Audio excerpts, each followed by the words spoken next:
So when Ton shared the children's moment ago and asked what are the kinds of things that we do at church, one of the things the kids said was that we play at church. And perhaps a few of you got a little bit jealous that it sounds like they get to go out to the playground from time to time, and we don't for some reason as adults. So I thought it would be fair to start with a game this morning so you don't feel left out. So here's how this is going to work. We're going to put a picture on the screen, and I want you to look at the picture, and just by the way that the room is set up, by the way that the furniture is laid out, I want you to tell me what kind of room it is.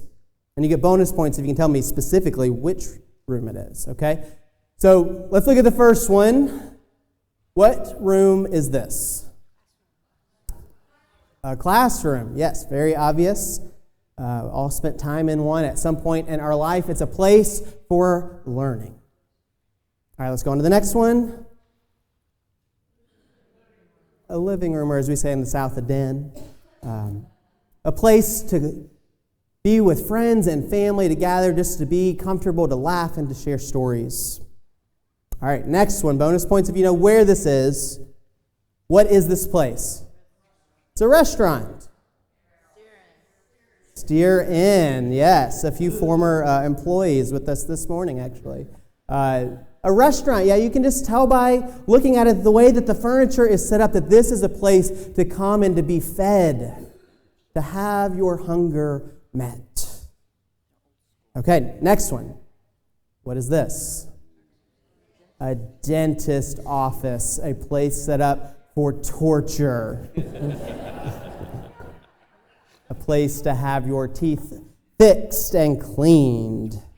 But you know just by looking at it when you walk into that room, that pain immediately starts. Anxiety sets in. All right, next one. What is this? Racetrack, yes. Wow, that's oddly specific. Turn 1, apparently, at Indianapolis Motor Speedway. Yeah, it's a place to come and to cheer, to have competition, to have fun. You can tell just by looking at it that this place is different than the last place or any of the other ones. All right, next one. The Oval Office, a place where decisions of war and peace are made. Okay, one more. Okay, you better get this one, yes. The room we are in right now. The sanctuary at Downey Avenue Christian Church. What is it that this place is for? What is it that when you walk into this place comes to mind? Any one of those places, as soon as you see them, whether you've been to them or not, perhaps bring memories to life. Maybe make stories pop into your head, the good or the bad, the ugly, of things that have happened in our life at any one of those places. There's something in the way that places can be set up that help us to know what they're all about. You can go into a restaurant that you've never been in before, and just as surely as Harold steer in, you can see the booths and the tables, and you know what it's for. The way that a place looks and feels matters. There's power.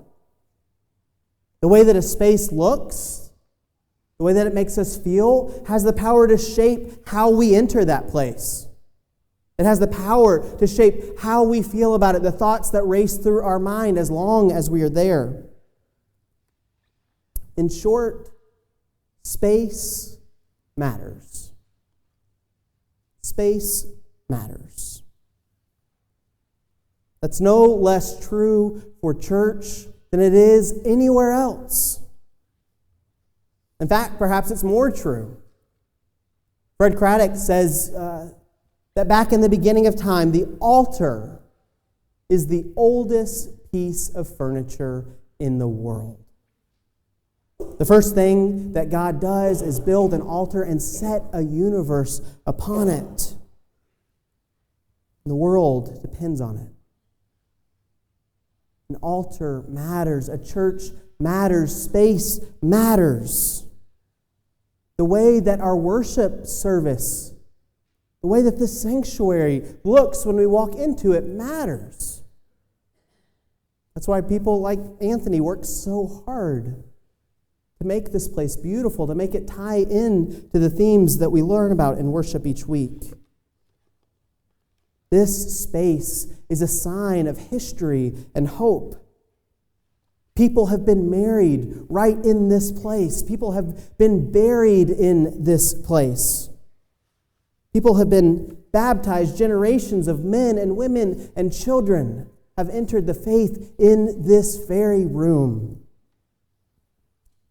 The fact that I'm reminded of when I remember that Marilyn's great aunts and great uncles were baptized right here in this sanctuary more than 100 years ago, long before we ever even heard of Downey Avenue Christian Church. This space matters. This space matters a lot. This space matters a lot to a lot of people, some of whom are even still alive today. And that's not just true for Downey Avenue Christian Church. That's true for countless generations. We see it in this morning's scripture that Carol just read for us.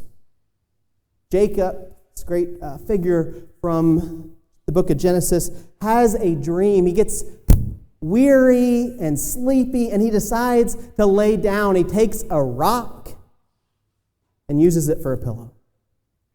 Where is the My Pillow guy infomercial when he needed it?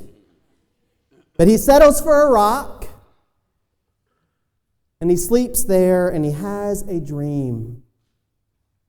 A dream that the choir sang about a moment ago, that a ladder comes down from heaven. And angels can go up and down that ladder and move back and forth freely between heaven and earth. Jacob's ladder, or if you prefer a more modern 20th century reference, a stairway to heaven.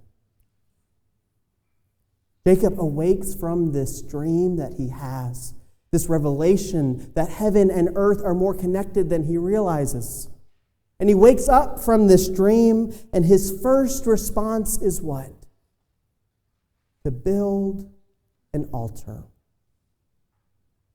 He wakes up from the dream and says, surely the presence of the Lord is in this place. How did I not already know that? How awesome is this place? There's nothing other than the Spirit of God. This is the gate to heaven. How awesome is this place? Surely the presence of the Lord is in this place. We have to be able to say that, to proclaim that proudly together each and every week in this room, just as Jacob did on a bed of rocks. Jacob wakes up from his dream. And what does he do? Takes those rocks, he stacks them up, he pours oil on them and says, let's remember that this place matters.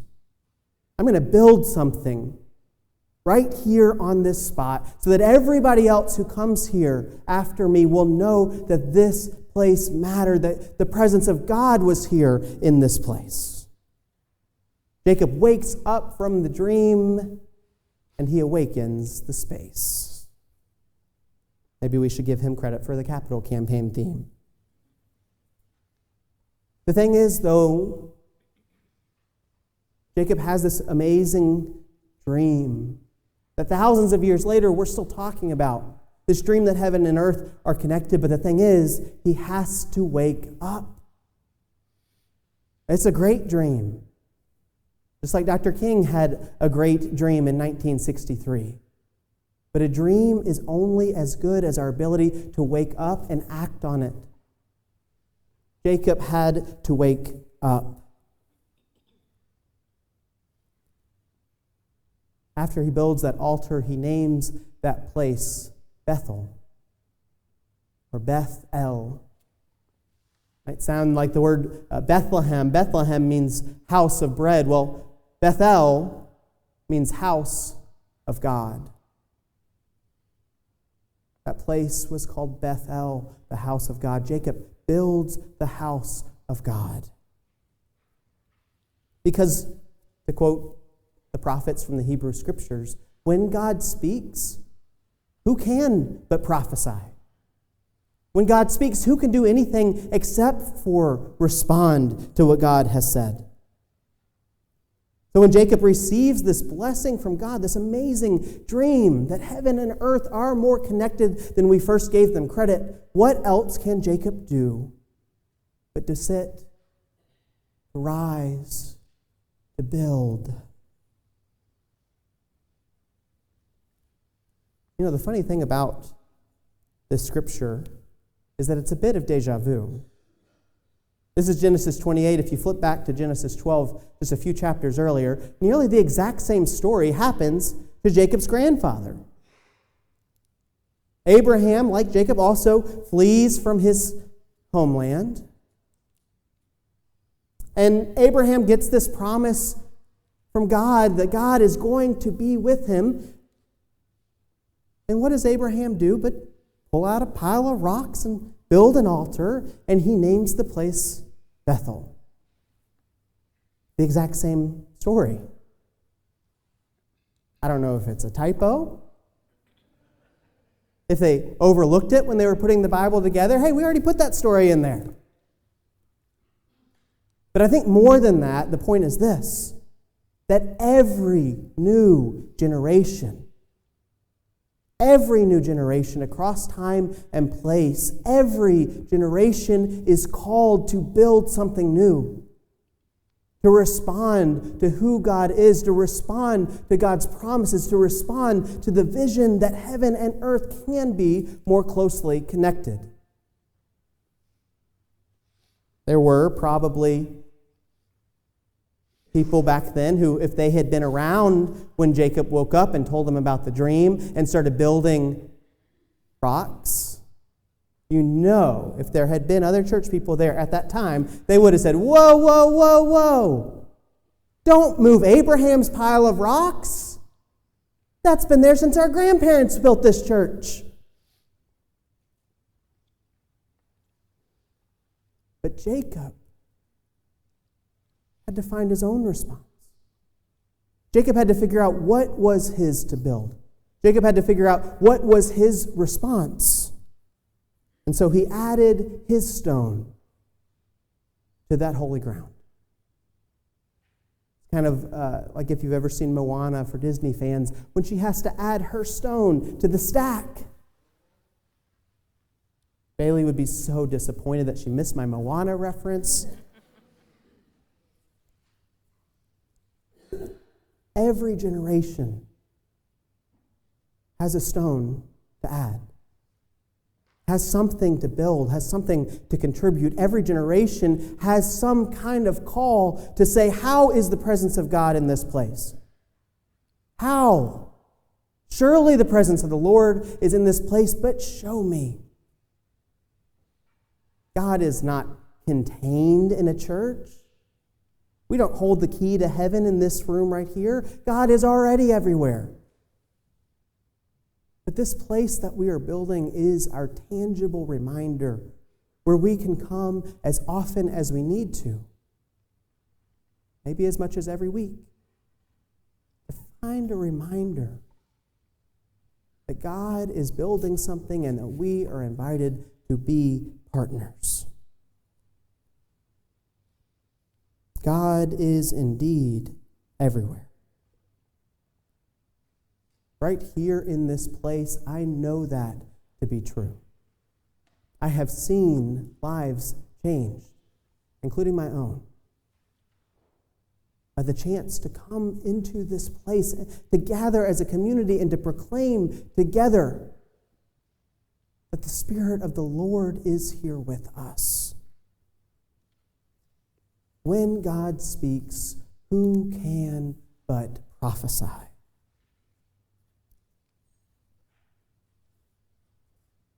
time is now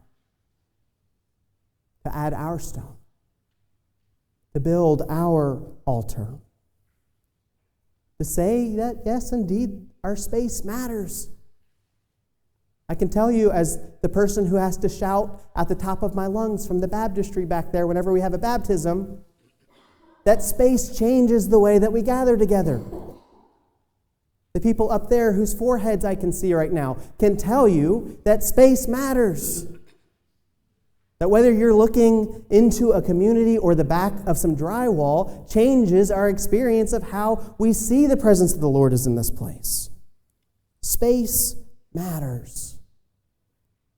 If you have any doubt about that, look at churches that are closing all over the country. And coffee shops will buy sanctuaries. Movie theaters will buy chapels.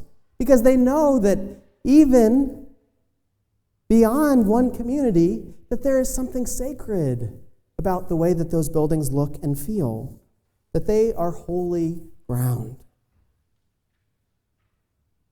But when we honor the space that we have been entrusted with, the space that we have inherited from our grandparents, from our parents, from our friends, when we think about what this building is for,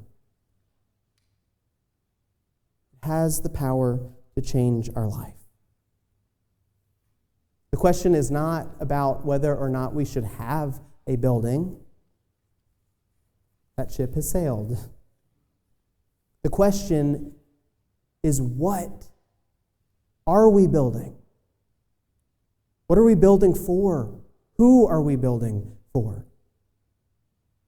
And for those of us in this community who week after week after week rise together and proclaim that we have been called to build a welcoming church, to build a just community, to build a sustainable world, we know that building matters. The question is, what are we building for? Let us together proclaim that surely the presence of the Lord is in this place, is in these people, and that now is the time for our generation